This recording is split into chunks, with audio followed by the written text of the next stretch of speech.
Bonjour tout le monde, j'espère que vous allez bien. Aujourd'hui, on va démystifier un concept ensemble.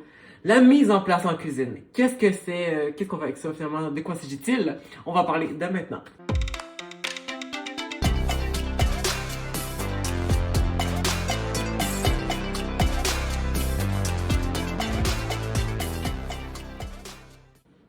Alors oui, quand on veut faire une recette, il y a plusieurs choses à penser avant, au préalable, pour s'assurer que finalement ça fonctionne bien et qu'on ne fasse pas d'erreur en parcours.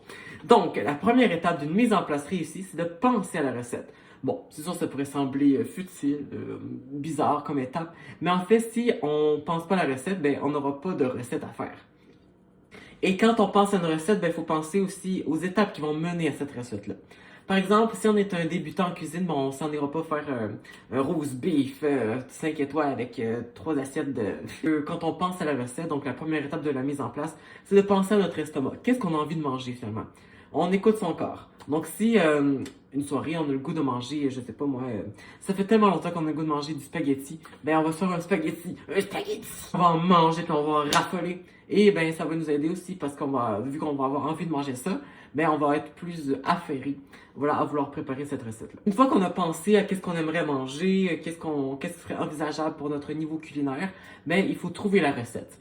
Souvent, on peut improviser si on se sent assez à l'aise. Par expérience, quand on improvise une recette, ça donne pas toujours des résultats très prometteurs. On va se le dire, hein, on va être honnête. Donc, pour ce faire, on peut chercher dans des livres de cuisine, on peut chercher sur des sites de recettes.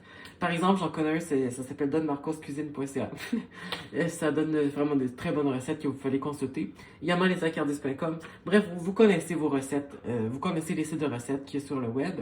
N'hésitez pas à les consulter. Et quand la recette est trouvée, la troisième étape d'une mise en place réussie, c'est de sortir les ingrédients que ça nous prend. Donc, exemple, on va reprendre l'exemple du spaghetti. Ça va sûrement vous prendre des pâtes, ça va vous prendre la sauce tomate, ça va vous prendre, etc., etc., etc. Donc, vous sortez tous les ingrédients ensemble, vous mettez ça sur le comptoir de cuisine, et là, vous aurez tout à portée de la main. C'est pas le fun, je vais vous le dire, quand on fait une recette de gâteau. Et là, on regarde les ingrédients vite fait, bon, blablabla. Ok, on commence avec les œufs, la cassonade. On sort les œufs, la cassonade. On fait ça. Puis là, on laisse ça sur le comptoir. Mais ensuite, il faut sortir le sel, il faut sortir la farine. Puis là, on fait plein d'allers-retours avec le garde-manger. Et c'est pas pratique. On perd du temps et aussi, on perd en productivité. Donc, c'est mieux de tout avoir ensemble. Et puis, on se sort des ingrédients, voilà, selon les étapes. Et comme ça, tout est à portée de la main, tout est facile, tout est simple, tout est rapide. Et la recette se fait super rapidement.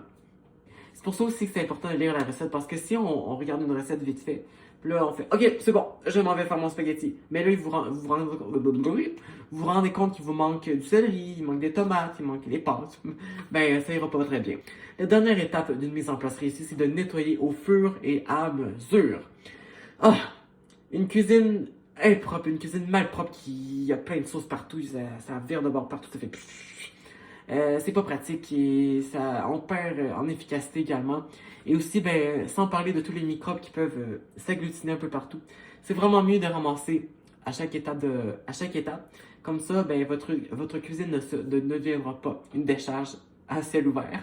Et ce sera plus intéressant, vous allez voir. Au lieu de vous ramasser avec une montagne, excusez-moi, je parle vraiment québécois fort aujourd'hui.